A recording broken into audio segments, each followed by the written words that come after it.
เจ้าสบายดีข้าพเจ้าชื่อสายใจบุญมีใส่เนาะวันนี้ใจจะมาอธิบายเกี่ยวกับระบบทางเดินอาหารเนาะสำหรับคนไหนที่มีปัญหาเรื่องกรดไหลย้อนเนาะกระเพาะลำไส้ลิ้นสะดวกทวารเน้นๆคือวันนี้เรื่องกระเพาะประสาทน้อยน่ะหลายท่านอาจจะบ่เคยยินได้ทายอาจจะบ่เคยหู้เนาะแต่คนที่เป็นหู้เนาะเนี่ยวันนี้ใจจะมาเน้นเรื่องนี้เนาะ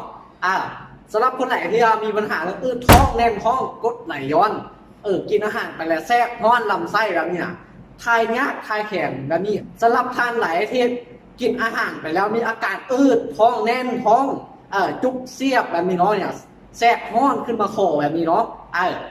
เวลากินไปแล้วบางครั้งข่าวนี่อหย่างคือว่าจะรออยู่คอนี่เนาะทั้งที่มันบ่ได้มีอย่างแต่ก็คือว่ามีเนาะเนี่ยแล้วกับมีปัญหาเรื่องลำไส้เนาะคือจะทายยากทายแข็งทายบสะดวกเนาะแล้วเป็นลิ้นสะดวกทวารแบบนี้เนาะลิ้นสะดวกทวารมันก็มีอยู่4ระยะน้อยนะ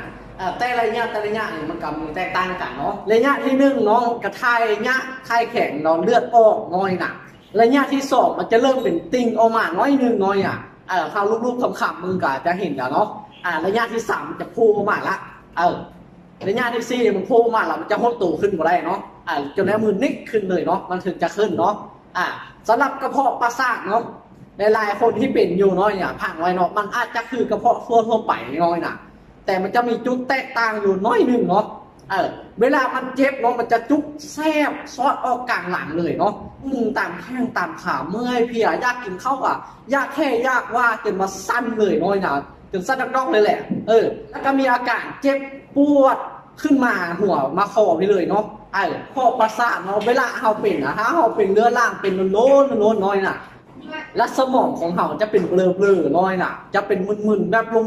ลืมแบบนี้น้อยน่ะเจ้าก็คือกระเพาะทั่วไปน้อยน่ะ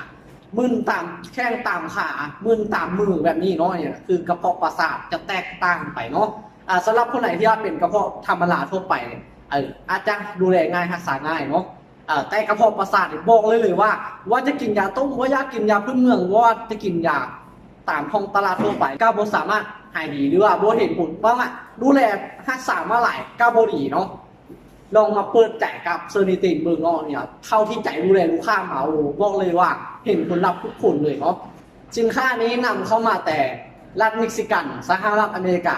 โรงงานเพชรการบริก LLC ซึ่งได้มาตรฐานระดับโลกน้อยน่ะบอกเลยว่าเรื่องความมั่นใจ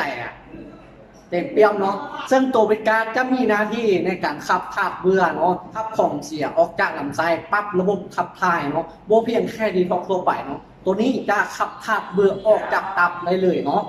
สำหรับคนไหนที่มีปัญหาเรื่องตับอ่อนเพลียมีปัญหาเรื่องระบบขับถ่ายถ่ายยากถ่ายแข็งถ่ายเป็นคือขี้แบ้แบบนี้เนาะตัวนี้จะช่วยดูแลเนาะและตัวเวนทะจะช่วยดูแลในเรื่องอากาศท้องแน่นท้องมีปัญหาเรื่องกรดไหลย้อนแบบนี้น้อยนะเพิ่มจุลินทรีย์ในลำไส้แบบนี้น้อยนะและตัวเซอร์นิตันจะเป็นตัวตัวที่ว่าดูแลเรื่องอักเสบภายในดูแลเรื่องระบบประสาทสำหรับคนไหนที่ว่ามีปัญหาเรื่องกระเพาะประสาทหรือที่ใจเบ้าไปเนาะตัวนี้จะช่วยอะไรเนาะสำหรับคนไหนที่มีปัญหาคือใจเบ้ามาน้อยนะอยากดูแลให้มันหายดีเนาะแนะนำโทรมาปรึกษาใจได้เนาะใจยินดีให้คำปรึกษาว่าจะเป็นอาหารการกินการใช้ชีวิตประจำวันเนาะใจจะแนะนำให้เบิร์ดเลยเนาะสำหรับคนไหนที่มีปัญหาคือใจเบ้ามาเนาะเนี่ยแนะนำโทรมาปรึกษาเลยตรงเลยจะไล่หูว่าอาการเป็นอะไรเนาะ